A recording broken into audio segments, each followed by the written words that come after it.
जी नमस्कार, आप देख रहे हैं SD News 24। इसलिए लोग समीक्षा करके वोट 14 से कर रहा है। 14 को देश ने आवाज उठाई, प्रधानमंत्री बनाया। 19 में प्रधानमंत्री बनाया। आने वाले दिनों में प्रधानमंत्री उससे अधिक मतों से बनाएगा और असेंबली में भी लगता है कि निश्चित रूप से भारतीय जनता पार्टी की हुकूमत बनेगी। इन समस्याओं पर निश्चित रूप से गंभीरता से सरकार विचार करेगी।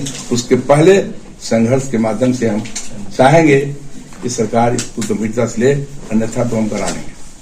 ये मैं कहना चाहता हूँ। आप बताएं। 2 साल में कोरोना की महामारी को देखते हुए, एक मिनट रुकिए, कोरोना महामारी को देखते हुए बहुत शिक्षा पर असर पड़ा। उसके अलावा भी जितना भी अभी शहर में लैब वगैरह है, पूरे बिहार की हम बात कर रहे हैं, जितने भी लैब वगैरह हैं, कहीं लैब के प्रैक्टिकल नहीं हो रहा बच्चों को।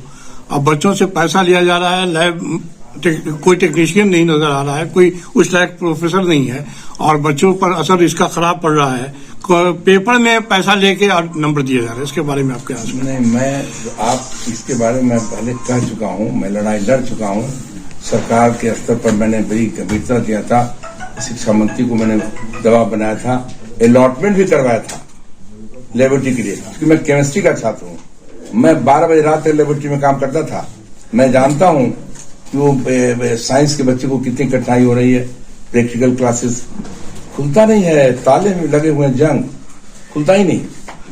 कितनी जगह प्रकाश में आया कि एडमिट कार्ड के नाम पर पैसा लिया जा रहा है? अभी देखिए, ये बात तो आप कह रहे हैं 12 में विश्वविद्यालय में नहीं कहूंगा।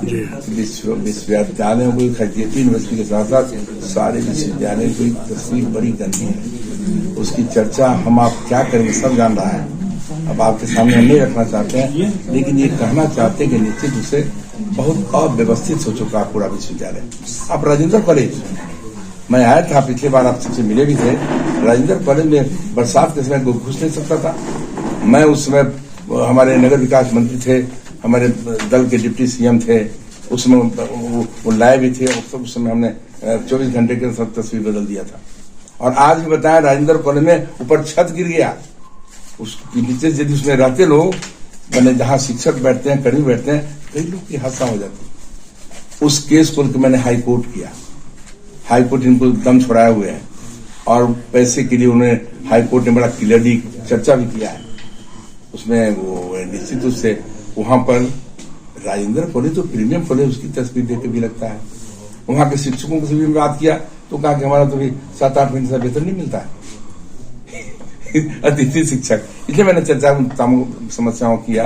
हर स्तर के शिक्षकों की समस्या बड़ी गंभीर है और हमारा संघर्ष का बिल्कुल बच चुका है, वो हम करेंगे। सर बार नियमित मतलब 1 तारीख को भुगतान, यदि 30 एक दिन काम करता है मजदूर, तो वो भी शाम में मजदूरी लेता है। और ये जो शिक्षक जो समाज को संभाल रहा है, सजा रहा है, उनको आप वर्षों से भुगतान नहीं करते हैं, 1 दिन 2 दिन नहीं।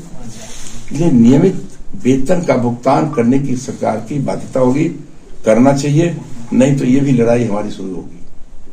समान काम समान वेतन की लड़ाई चल रही है इस राज्य में, बड़ा जेन्युइन है, जिस पर पूरा शिक्षण व्यवस्था है। उसको निश्चित रूप से इसमें कहीं अंतर नहीं होना चाहिए।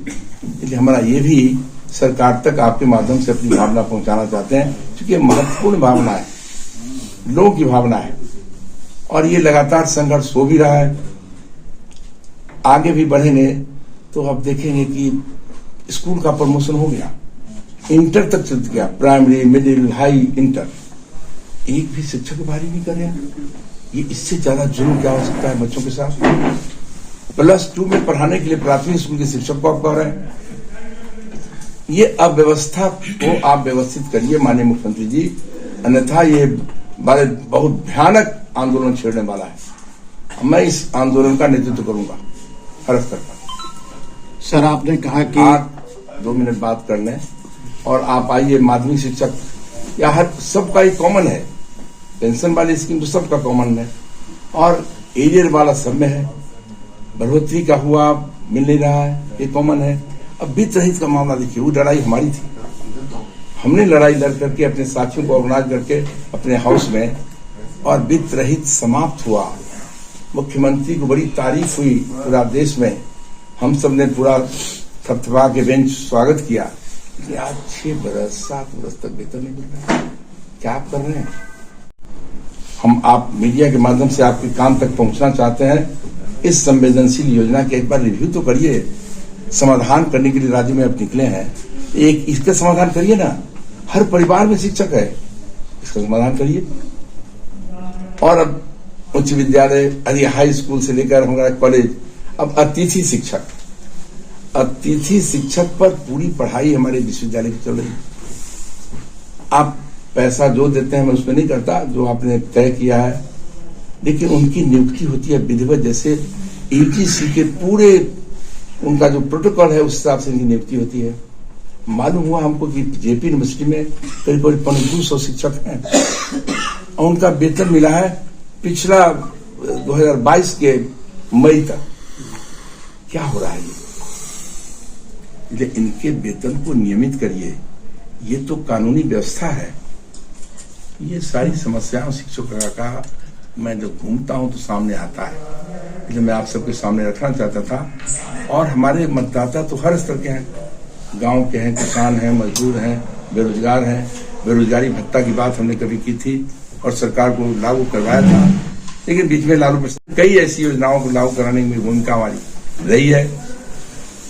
लेकिन मैं ये जरूर देखता हूं कि साहब गांव की तस्वीर क्या है। किसान फटेहाल है और कई तरह की बातें अब चल रही है। हमने देखा कि पैकेज भी बनाते हैं, लेकिन उसका लाभ किसान तक नहीं मिल रहा है। धान की खरीदी में भी उसी तरह से जुर्म में देख रहा हूं। समय पर खाद नहीं मिलना, खाद पर्याप्त जो तो अलॉटमेंट को मैंने देखा, भारत सरकार को जो अलॉटमेंट करना है राज्य को, वो पूरी अलॉटमेंट है, लेकिन यहां से खाद कहां जा रहा है? कौन इसको देखेगा? सिर्फ बालू आधारित शराब में आप लगे हुए हैं। किसान की समस्या बिल्कुल जटिल होती चली जा रही, इसको भी दिखना चाहिए। और मैं इसको भी संघर्ष करके मैंने किया भी था। मैं बताऊं आपको, केन की समस्या थी, बरसों तक किसानों का भुगतान नहीं होता था। उसमें प्राइवेट एक गवर्नमेंट की फैक्ट्री 16 थी, उस समय मैंने संघर्ष किया था, पूरे किसान रथ लेकर निकला था और मैं लड़ाई लड़के किसानों के घर सूद के साथ सरकार के खजाने से 86 करोड़ रुपया सूद के साथ पहुंचवा दिया था। मैं कहता हूं देश में भी चर्चा किया था, तारकोटरा के मैदान में भी चर्चा हुई थी। मैंने कहा कि बताए कोई किसान नेता सामने आवे कि 5 रुपया कोई किसानों को पहुंचाया है। महाचंद्र सिंह अपनी लड़ाई लड़ करके अंत में हमको हाईकोर्ट जाना पड़ा। Mahachandra Singh versus state of Bihar, सूद के साथ हम किसानों का जो बकाया था ईक का, उसको हमने पेमेंट करा दिया। तो संघर्ष का तो नहीं है और हम तो लगातार इस पर दबाव बनाते रहे हैं। और जो परिस्थितियां बनती जा रही है, सरकार आज के दिन पंगु हो गई, इसलिए ये अव्यवस्थित है। पैसा है, भारत सरकार की अपार राशि है। नगर के विकास के लिए नगर विकास विभाग में माननीय प्रधानमंत्री जी ने अपार धन उपलब्ध कराया है भारत सरकार में।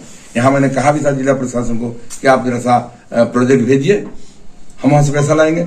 अभी नगर का निकायों का चुनाव हुआ है, वहां भी मैं था, वहां सोनपुर में भी, दिगवारा में भी, अन्य जगह भी साथियों को कहा भी हूँ। तो पैसे की आज कमी नहीं है।